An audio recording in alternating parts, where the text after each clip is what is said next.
अच्छे होंगे। चलिए क्लास शुरू करते हैं आज की। आज का हमारा टॉपिक है संख्या पद्धति यानी कि नंबर सिस्टम। हाँ, नंबर सिस्टम मतलब कि जितने भी नंबर्स होते हैं इसी के अंतर्गत हम उसकी गणना करते हैं या उसके बारे में पढ़ते हैं।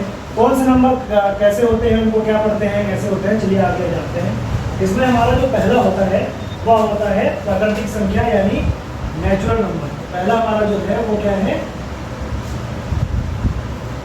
प्राकृतिक संख्याएं या प्रकृत संख्याएं,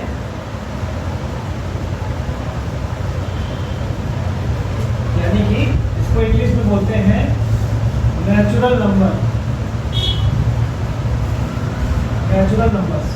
ठीक, हम होते क्या हैं, ये जो हमारे नेचुरल नंबर्स हैं वो होते क्या हैं। जैसे कि हमने आयुष से कहा कि आयुष गिनो बेटा क्लास में कितनी कुर्सियां हैं, है ना, तो कैसे गिनना स्टार्ट करेगा, 1 2 3 4 5 6 7 8 ऐसे ही गिनेगा ना। ठीक है, तो कहाँ से उसने शुरू किया, 1 से। तो जो संख्याएं हमारी 1 से शुरू हो उसके बाद भाई जितनी कुर्सियां होंगी वो वहाँ तक गिनता चला जाएगा। क्लास में अभी 50 कुर्सियां तो 50 गिनेगा, 100 डाल दोगे तो 100 गिनेगा, 1000 डाल दोगे तो 1000 गिनेगा। मतलब कि उसका कोई लिमिट नहीं है, जहाँ तक भी आप गिन सकते हो, यानी कि अनंत तक।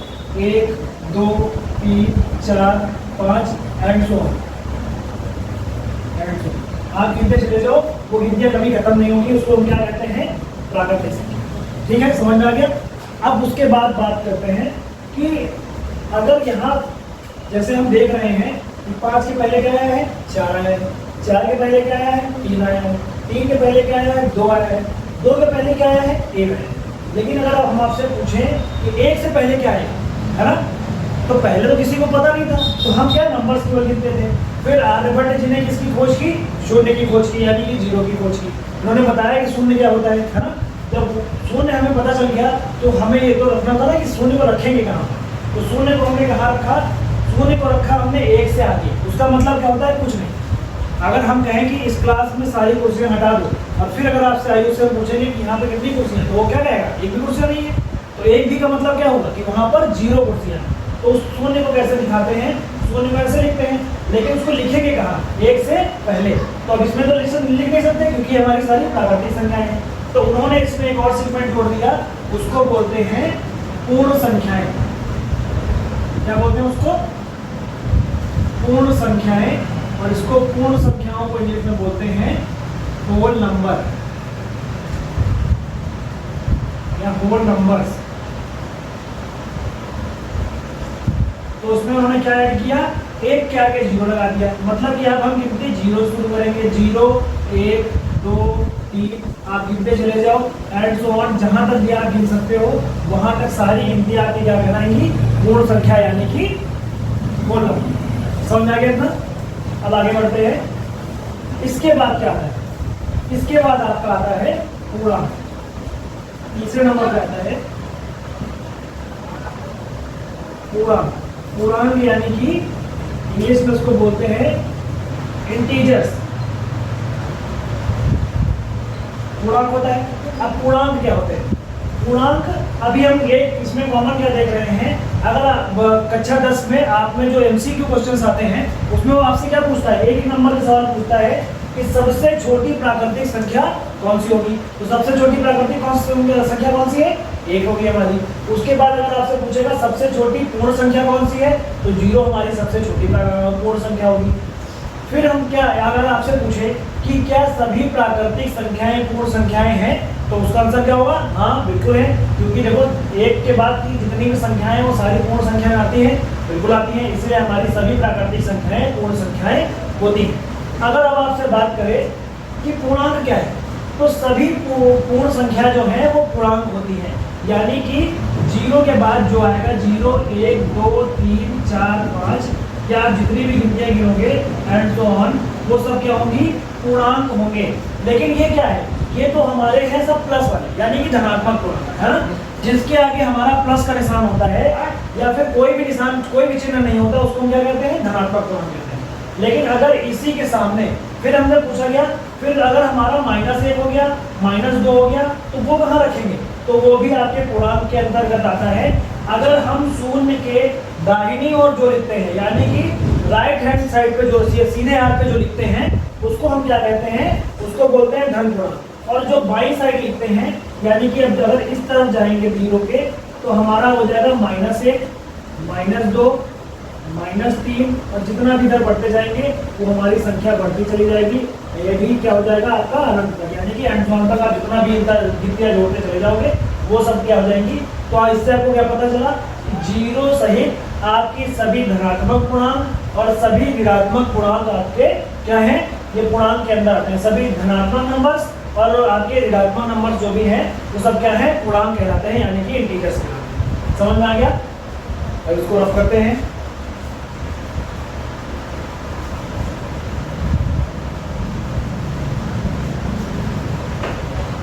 अब पूर्णांक के बाद क्या आता है?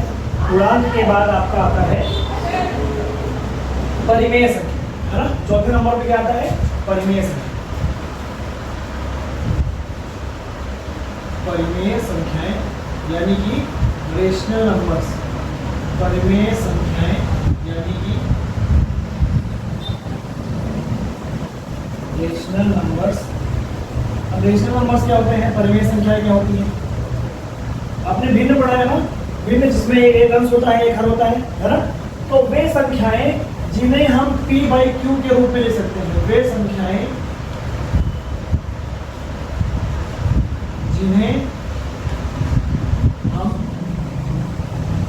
p/q के रूप में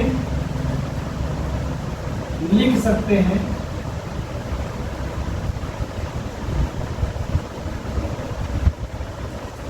जहां पर P तथा Q पूर्णांक होते हैं या पूर्णांक हैं और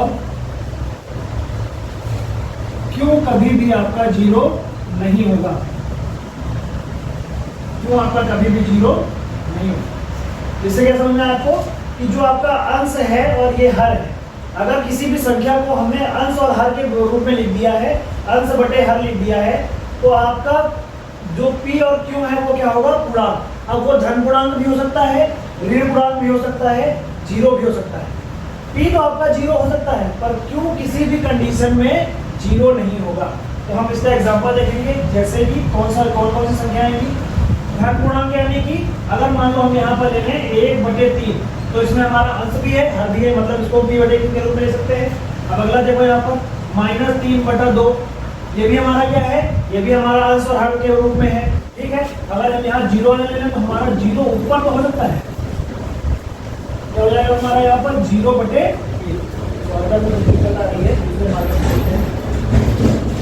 क्या हो जाएगा हमारा 0/3, है ना। ये भी तो हमारा अंश बटे हर के रूप में है। अगर फिर आप कहोगे कि सर दो तो फिर हमारा नहीं होगा, है ना, कि दो तो हमारा परिमेय संख्या नहीं होगा। बिल्कुल होगा, क्यों? क्योंकि हमने क्या कहा, आप कहोगे इसमें हर तो है नहीं कहीं पे, तो हमने आपको पहली क्लास में बताया था कि अगर एक का हम किसी संख्या में गुणा कर दें या उसमें एक से भाग कर दें तो हमें क्या कोई भी फर्क नहीं पड़ता है। तो क्या है, 2 1 कम 2 हो जाएगा और 1/, में है तो 2/1 भी अंश बटे हर के रूप में हो गया कि नहीं हो गया। तो हमारा जो जितने भी संख्याएं हैं, तो अगर आपसे उसमें क्वेश्चन पूछे क्या सभी पूर्णांक आपके परिमेय संख्याएं होती हैं, तो हाँ बिल्कुल, आपकी सभी परिमेय पूर्ण संख्या पूर्णांक यानी कि इंटीजर्स परिमेय संख्याएं होती हैं। समझ में आ गया? अब इसके बाद आपका आता है अपरिमेय संख्या यानी कि इरेशनल नंबर्स। इसको रफ कर देते हैं, आगे बढ़ते हैं।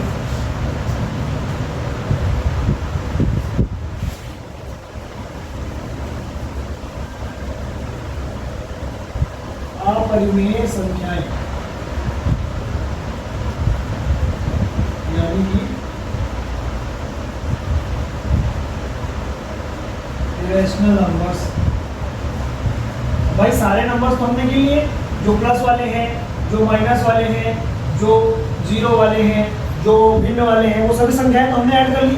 तो आप कहोगे फिर कुछ संख्याएं हमारी ऐसी भी होती है जिनको हम p/q के रूप में लिख ही नहीं सकते, जैसे कि कौन, तो आपका अपरिमेय संख्याएं वही संख्याएं हैं जिन्हें हम p/q के रूप में नहीं लिख सकते। तो वे संख्याएं जिन्हें हम p/q के रूप में नहीं लिख सकते, वह संख्याएं या वे संख्याएं जिन्हें हम p/q के रूप में नहीं लिख सकते, नहीं लिख सकते हैं P तथा Q आपका पूर्णांक है, तथा Q पूर्णांक है और Q कभी भी 0 नहीं होगा, नहीं होगा। तो आपको अपरिमेय संख्या क्या पता चला? वे संख्याएं जिन्हें हम P बटे Q के रूप में नहीं लिख सकते हैं वो हमारी क्या होती हैं? अपरिमेय संख्याएं होती हैं। तो अब आप यहाँ पे आओगे तो हमने आपको कौन सा एग्जांपल बताया कि ये हमारा हो गया √2। हमने आपको क्या बताया कि √2 हमारा क्या है? अपरिमेय संख्या है। तो आप कहोगे इसको तो भाई लिख सकते हैं हम, अगर जैसे आपने 2 का बताया था इसके भी बटे में हम 1 लिख देंगे, तो ये भी तो हमारा हो गया ना, हुआ कि नहीं हुआ? कि इसके भी बटे में तो 1 है आपका, तो P बटे Q के रूप में लिखा है कि नहीं लिखा है? तो वो आपकी बात एकदम सही है, P बटे Q के रूप में लिखा तो है, लेकिन ये तो हमारा पूर्णांक है। आपकी कंडीशन पढ़ो क्या है? P और Q आपका पूर्णांक है। आपका जो Q है यानी कि हर है वो एक पूर्णांक तो है, लेकिन 2 क्या पूर्णांक है? 2 पूर्णांक है, लेकिन √2 आपका पूर्णांक नहीं है। तो ये क्या हमारा हो जाएगा? ये आपका हो जाएगा अपरिमेय संख्या। ठीक है, वैसे ही आपका √5 हो गया, आपका पाई हो गया, आपने पाई पढ़ा होगा, ई पढ़ा होगा, ये सब क्या है आपके? अपरिमेय संख्या। समझ में आ गया? कोई डाउट? चलो आगे बढ़ते हैं।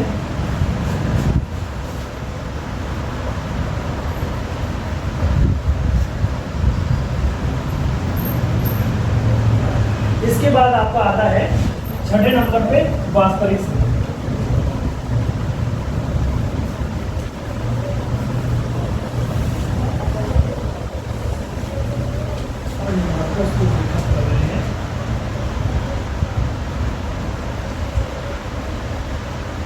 वास्तविक संख्याएं यानी कि रियल नंबर, रियल नंबर्स। अब रियल नंबर्स क्या होते हैं? रियल नंबर्स क्या होते हैं? सभी नंबर्स, चाहे वो आपकी परिमेय संख्या हो, चाहे अपरिमेय संख्या हो, चाहे प्राकृतिक संख्या हो, चाहे पूर्णांक हो, चाहे वो आपका पूर्ण संख्या हो, सभी आपके क्या है? सभी आपके वास्तविक संख्याएं हैं। तो इसकी एक परिभाषा तो ये हो सकती है कि सभी नंबर्स हमारे क्या होते हैं? रियल नंबर होते हैं या वास्तविक संख्याएं होती हैं। या दूसरा हम बोल सकते हैं इसकी परिभाषा कि वे संख्याएं जिन्हें हम संख्या रेखा पर निरूपित कर सकते हैं उसे हम वास्तविक संख्या कहते हैं। ठीक है, तो एक इसका हम फ्लो चार्ट बनाएंगे। फ्लो चार्ट मतलब इसको कैसे हम डिनोट कर सकते हैं, दिखा सकते हैं। तो वास्तविक संख्या क्या होती है? सभी सभी परिमेय संख्याएं, सभी परिमेय संख्याएं, सभी आपकी अपरिमेय संख्याएं,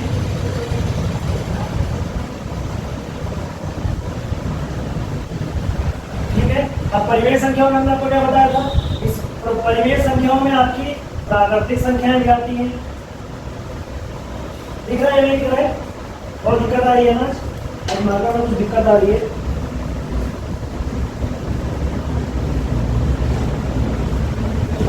सभी प्राकृतिक संख्याएं, आपकी सभी पूर्ण संख्याएं,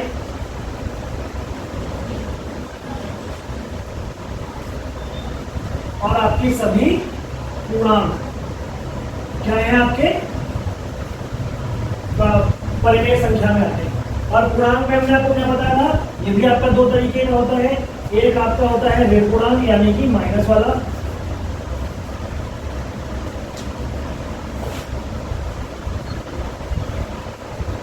ऋणात्मक पूर्णांक यानी कि माइनस वाले, और एक आपका होता है धनात्मक पूर्णांक यानी कि प्लस वाले, पॉजिटिव नंबर्स या positive integers, negative integers and positive integers. तो ये आपका बन गया फ्लो चार्ट। कक्षा 10 की जब क्लास आपकी स्टार्ट होगी तो आपको उसमें जो पहला चैप्टर है वो यही वास्तविक संख्या ही है कि वास्तविक संख्या क्या होती है। तो वास्तविक संख्या आपने क्या बताया? सभी नंबर्स आपके क्या होते हैं? वास्तविक संख्या। सभी नंबर्स में आपके कौन से आ गए? परिमेय संख्याएं, अपरिमेय संख्याएं। अब परिमेय संख्या हमने क्या बताया आपको कि प्राकृतिक संख्या, पूर्ण संख्या, पूर्णांक, सभी आपके क्या होते हैं? परिमेय संख्याएं होते हैं। तो अब देखो इससे आपके कक्षा 10 में जो एक एक नंबर के सवाल होते हैं यानी कि एमसीक्यू क्वेश्चन होते हैं वो क्या क्या बन सकते हैं या क्या क्या बनाता है। सबसे पहले आपसे पूछेगा कि रियल नंबर क्या होता है, या तो छोटी छोटी इनकी परिभाषा पूछेगा आपसे, या तो क्या पूछेगा आपसे पूछेगा कि क्या सभी प्राकृतिक संख्याएं परिमेय संख्याएं होती हैं। हाँ बिल्कुल होती हैं। क्या सभी पूर्ण संख्याएं प्राकृतिक संख्याएं होती हैं। होती हैं। क्या सभी पूर्णांक आपके परिमेय संख्याएं होती हैं। बिल्कुल होती हैं। लेकिन अगर आपसे पूछ ले क्या सभी परिमेय संख्याएं आपके पूर्णांक होते हैं, नहीं होते। क्यों क्यों नहीं होते हैं? क्योंकि जो हमारे पूर्णांक हमने क्या बताया था आपको, 0 से पॉजिटिव वाले भी आपके आते हैं पूर्णांक में, 0 के बाद आपके निगेटिव वाले भी आते हैं। लेकिन जो भिन्न वाले होते हैं, बटे वाले होते हैं, वो आपके पूर्णांक में नहीं आते हैं। यानी कि अगर 1/2 आ गया तो ये एक अलग से तो पूर्णांक है, एक अलग दो अलग से तो पूर्णांक है, लेकिन 1/2 आपका कभी पूर्णांक नहीं होगा, वो आपका पूर्णांक में नहीं आता है। ठीक है, तो इतना आपका इस क्लास में था। अब हाँ, दो चीजें भी आपकी और बची हैं।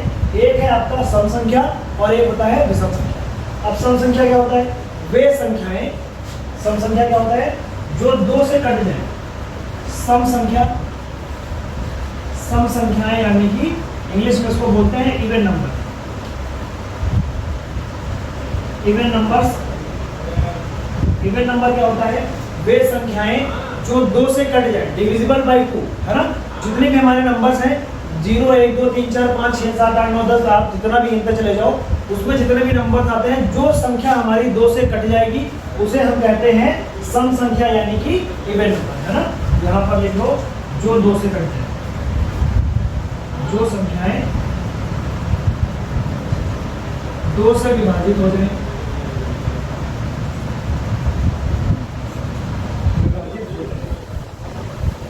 ठीक है, उसे हम क्या कहते हैं? उसे हम कहते हैं इवन नंबर। ठीक है, इवन के बाद आता है आपका विषम संख्या। विषम संख्या यानी विषम को कहते हैं ऑड नंबर। अब ऑड नंबर क्या है? तो जस्ट इसी का उल्टा, कि जो संख्या है जो से ना कटे या 2 से विभाजित ना हो, उसे हम क्या कहते हैं? विषम संख्या कहते हैं। तो जो संख्या 2 से ना कटे, जो संख्या 2 से विभाजित ना हो,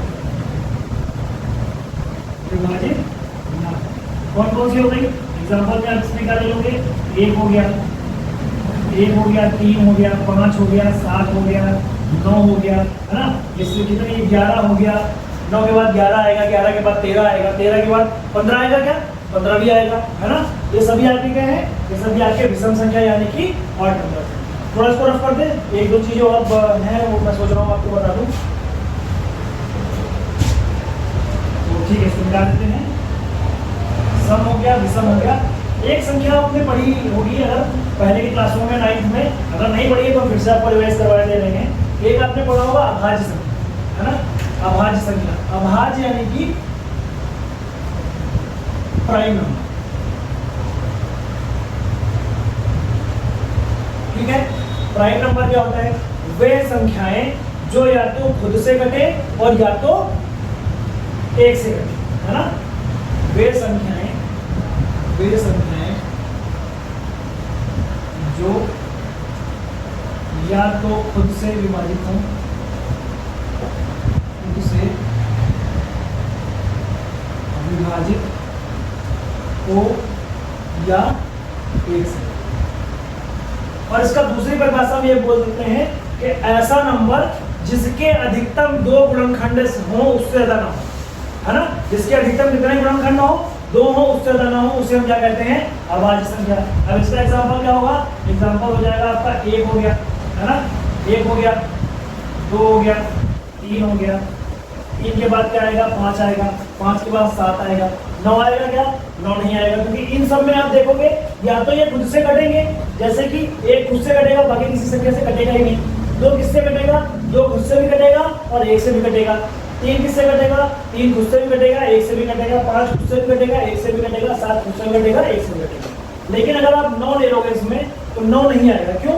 क्योंकि 9 खुद से भी कट जाएगा, 3 से भी कटेगा और 1 से। तो क्या हो गया? इसमें 2 से था, उसके गुणनखंड हो गए ना, तो क्या हो गया यहाँ पर? 9 नहीं आएगा। 9 के बाद आपका आएगा 11, 11 आएगा, 11 के बाद 13 आएगा। ऐसे जब आप आगे बढ़ते जाओगे 15 नहीं आएगा, 15 के बाद कौन सा आएगा? 17 आएगा आपका। ठीक है, तो जितनी भी आपकी संख्याएं हैं जो या तो खुद से घटे या तो 1 से घटे, वो क्या कहलाती हैं? आपकी अभाज्य संख्याएं कहलाती हैं। समझ में आ गया? इसके बाद एक संख्या होती है सहभाज्य, या चलो सहभाज्य से पहले पढ़ाते हैं आपको अभाज्य। अभाज्य तो पढ़ा दिया, एक होता है भाज्य, भाज्य संख्या। तो वो इसका जस्ट उल्टा होता है, वे संख्याएं जिनके 2 से अधिक गुणनखंड हो जाए, जो खुद से घटे, जो 1 से घटे और किसी और भी संख्या से घट जाए। जब वे संख्याएं जो खुद से विभाजित हो, विभाजित हो 1 से विभाजित हो और किसी और भी संख्या से विभाजित हो, और भी संख्या से विभाजित हो जाए, उन्हें क्या कहते हैं? उन्हें हम भाज्य संख्याएं कहते हैं, है ना। जैसे कि अगर आप देखोगे यहाँ पर हमने क्या ले लिया? 8 ले लिया।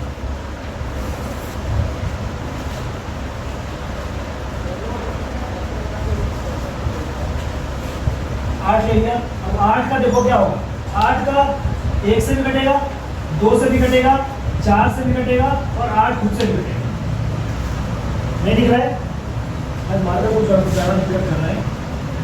1 हो गया, 2 हो गया, 4 हो गया, 1 से भी घटेगा, 2 से भी घटेगा, 4 से भी घटेगा और 8 अपने आप से भी घटेगा, है ना। तो जिसके 1 से ज़्यादा गुणनखंड हो जाए उसके क्या कहते हैं?